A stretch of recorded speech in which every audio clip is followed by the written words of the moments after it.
Pero creo que aquí es cuando ya debemos de comenzar a matizar esta situación de irregularidad.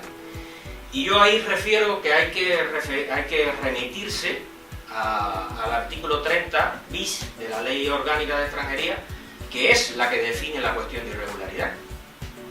30 bis y siguiente. Porque la casuística es muy grande. Siempre la realidad supera la ficción y supera precisamente al legislador. Y es de estas cuestiones. Por lo tanto, cuando estemos en una situación de esta, es importante revisar aspectos tan sencillos que a veces se nos van de la mano porque la propia práctica y la propia dinámica de un juicio rápido, que ya llegaremos a su momento, o un proceso de conformidad, o lo que sea, hay veces que hay detalles que se nos escapan. Y es precisamente una cuestión tan fundamental como el momento de la comisión del delito y la situación de la persona. Si esa irregularidad en realidad ya respondía a posterior a los 90 días que puede estar una persona con visado, o el resto de tipos de visado que podemos tener, si era un visado de tránsito, si el hecho se cometió en esos 90 días, qué situación está, si se sanciona. Entonces ahí esas cuestiones creo que son las que deben de entrar a jugar y ciertamente se deben de determinar, porque ciertamente en las actuaciones policiales o en el atestado esta cuestión deberían aparecer, pero no siempre pasa. No sé cómo funcionará aquí la cuestión, pero el ejemplo más frecuente que tenemos, y es lo que nosotros siempre estamos recurriendo en Valencia, y más adelante no sé si lo abordaremos o no, pero próximamente por la Subcomisión General saldrán unos protocolos actualizados para tratar de tener una uniformidad de trabajo de todos los compañeros a nivel nacional sobre estas cuestiones. Y una de las cuestiones, el ejemplo más común que vemos, es cuando se produce el internamiento. No sé cómo será aquí en Granada, pero por ejemplo en Valencia es la detención, la notificación de incoación del internamiento y nada más. Y hay una jurisprudencia clara de que ahí debe de aportarse el expediente administrativo completo y debemos de luchar por ello. ¿Por qué? Por todas las situaciones que más adelante también explicaremos. Una de ellas es esta: momento de la detención o de la incoación o de lo que sea, o del tema penal, en qué situación estaba. Si estaba en los 90, si era un visado de tránsito de lo que yo tenía, o un visado con entradas múltiples, lo que fuese. Eso hay que analizarlo. Pero posterior a ello, las cuestiones que siempre debemos tener presente, que la policía no los tiene y que sabemos que sus señorías hay veces no se proyectan en esto y los fiscales tampoco. Es si había un expediente administrativo, propiamente administrativo, o si había ya un proceso en vía jurisdiccional, o si había medidas cautelares impuestas. Esas cuestiones, cuando se hace un internamiento, no aparecen nunca, por lo menos nosotros no lo tenemos. Lo estamos pidiendo, el Tribunal Constitucional se ha pronunciado en ello, porque precisamente hay que buscar esos fundamentos. Y en ese sentido, creo que esta cuestión que acabo de señalar del artículo 30 debe de ser tenida en cuenta como primer eslabón fundamental para poder discernir el tema de la aplicación o no del artículo 89. Y esto también influye precisamente porque si es sancionado y entra a un centro penitenciario, pues todavía nos queda, si van a aplicar, si no se aplica, digamos que se ponga otro tipo de pena. No pensemos que se ponga el artículo 89, porque el Código Penal, en su variada gama de penas, ciertamente tiene penas que son de 3 meses privativas de libertad.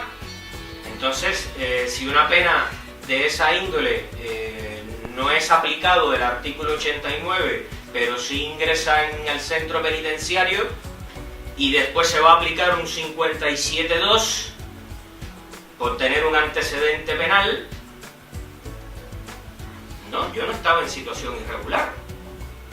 A mí no se me puede aplicar una situación irregular, porque yo estaba o en los 90 días o en el tipo de situación administrativa de visado correspondiente. Entonces son detalles que ciertamente hay veces que se nos pasan, pero que vale la pena tenerlo en cuenta, porque es así, la dinámica es así. Creo que sería un elemento importante siempre de valoración. Pues yo le venía mencionando y había hecho referencia, después de haber visto estas pinceladas del tema de la naturaleza jurídica, los principios que considero son fundamentales a la hora de la valoración de la aplicación del artículo 89 para toda nuestra preparación para el debate y para la realización de nuestro trabajo diario. Habíamos mencionado y habíamos citado ya el principio de legalidad y de oportunidad. En ese sentido, yo citaba al profesor Jiménez Cruzá, pero también debo de citar al profesor Jimeno Sendra, que habla sobre la aplicación de este tipo de principio de oportunidad para las figuras delictivas graves, tráfico de drogas, tráfico de personas y esa cuestión. Un principio muy importante que no podemos dejar pasar por alto es el principio acusatorio. ¿Por qué el principio acusatorio? En esto creo que lo tenemos que tener muy claro, porque soy de la opinión, y creo que con esto coinciden varios fiscales también conmigo, de que y la jurisprudencia también, que ya ustedes están viendo ahí, que si en la quinta de las conclusiones, no se pone, no se solicita, y esto es una cuestión importante con la nueva modificación, porque el apartado 2 del 89, cuando lleguemos, permite en automotivado, por lo tanto en ejecución de sentencia, modificar a una expulsión. Entonces, yo creo que aquí esto va a dar mucho juego. Creo que sería retomar toda esa base doctrinal y científica que tenemos todo de la universidad, volverla a repasar, a buscar un poco de manuales y demás, porque es principio acusatorio puro y duro. Puro y duro. Incluso si vamos más allá, ¿qué pasaría? ¿Qué pasaría? Y es una de las preguntas que yo tengo al final. ¿Qué pasaría si antes del juicio el fiscal modifica la quinta de las conclusiones? ¿Se da cuenta del error? Ciertamente lo puede hacer, porque son conclusiones provisionales. Eso está más que claro. Sin embargo, toda la consecuencia que eso puede traer al justiciable. Y si no estuviese en la quinta de las conclusiones, el juez ¿se puede o no se puede pronunciar? ¿Se debería o no se debería pronunciar? De acuerdo a la redacción del artículo 89. Y lo más peligroso, que es, o lo más interesante, yo creo que peligroso no, lo más interesante, y yo creo que ya la jurisprudencia se irá encargando de ello, ¿qué pasaría con el 89.2? Si no están esas conclusiones acusatorias y el fiscal no lo ha pedido, ni el juez lo ha puesto en sentencia. Y más adelante vamos a ver otros principios fundamentales del derecho, que son el ABC del derecho penal, que aquí en esta materia se obvian. Razones pueden ser que sean las que yo haya dicho, esas cuestiones de política criminal, pensemos de buena fe que haya sido un lapsus mentis, o no sé. Pero es que son cuestiones de principiantes de derecho penal, del ABC del derecho penal. Entonces, ¿qué pasaría con ese apartado 2? Pues no sé qué línea interpretativa se podrá hacer. Menciona el principio de responsabilidad por el hecho. Esta cuestión es importante. ¿Por qué es importante este principio? Precisamente por el carácter individualizador del derecho penal. No es lo mismo, creo, que analizar un tráfico de drogas que un hurto, o 4 hurtos ahora, no sé, con la nueva modificación creo que se quedó en 3 hurtos de faltas. ¿Y qué pasa a ser delito? Evidentemente no es lo mismo. No es lo mismo hablar de delitos sexuales que hablar, independientemente de toda peligrosidad social, y que estadísticamente conducir en estado de embriaguez sea una de las causas de muertes más grande que exista en España, ciertamente, pero es que cambia totalmente el tipo sancionador, los marcos sancionadores. y por lo tanto la peligrosidad social.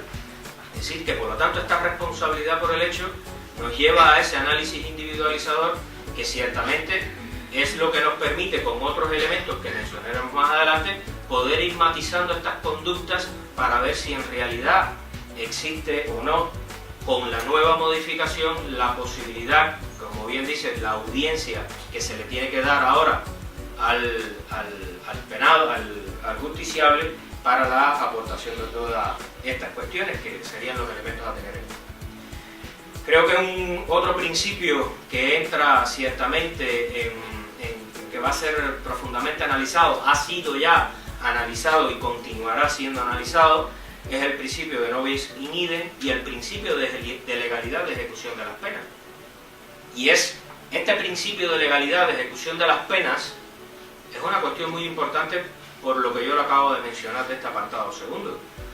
Y ciertamente en ese sentido está esta jurisprudencia que yo estoy citando aquí sobre la acumulación de las penas y cómo ciertamente puede afectar o no los principios también de variar o no esas circunstancias, esa sentencia condenatoria que impone el juzgador.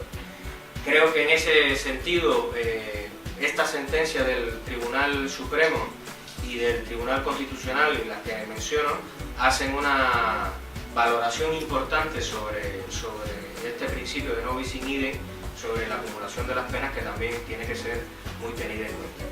El principio de audiencia y defensa es un principio que considero que se retoma nuevamente en la próxima entrada en vigor del artículo 89. ¿Por qué? Porque el artículo 89 anterior ciertamente no daba audiencia al interesado. Por lo tanto, creo que rescatar esto es importante y retoma lo que decía el Código Penal del 95. Es que el Código Penal del 95 sí lo permitía, ya cuando lleguemos a ese punto lo veremos, la modificación de la ley 11/03, que fue la que modificó el artículo 89, fue el que lo endureció de manera extrema, y ahora esto, a mi modesta consideración, pienso que es un paso de avance dentro de las cuestiones negativas que tenemos. Lo que decía del principio no bis in idem y de legalidad de la ejecución de la sentencia, también hay que tenerlo en estrecha relación con el principio de invariabilidad y de intangibilidad de las sentencias para poder hacer ese análisis básico de esta cuestión. El principio de proporcionalidad no lo vamos a mencionar porque todos lo conocemos, y pues lo que yo decía al inicio, principio de funciones de las penas. Por lo tanto, ese principio de prevención general y de reinserción y demás, pues no juega su papel en esta cuestión de las penas, y por lo tanto en qué naturaleza jurídica ubicamos una u otra. Y un último principio, el de igualdad e intervención de la arbitrariedad. El de igualdad es porque la sentencia del Tribunal Constitucional 166/07 del 14 de febrero del 2007 ya señaló que ciertamente ese principio de igualdad de extranjero, aunque sea un extranjero y esté en situación irregular, tiene derecho a la aplicación del artículo 88 del Código Penal. Tiene derecho a la aplicación del artículo 88 del Código Penal. Por lo tanto, está en esa igualdad. Y no se puede hacer esa aplicación automática de que, como te toca el 89, si te quedas en el territorio nacional, por la razón que sea, pues no tienes derecho al 88 del Código Penal. En esta sentencia, repito, que es la 166/07 del 14 de febrero de 2007, habla en ese sentido. Y los fundamentos de esta cuestión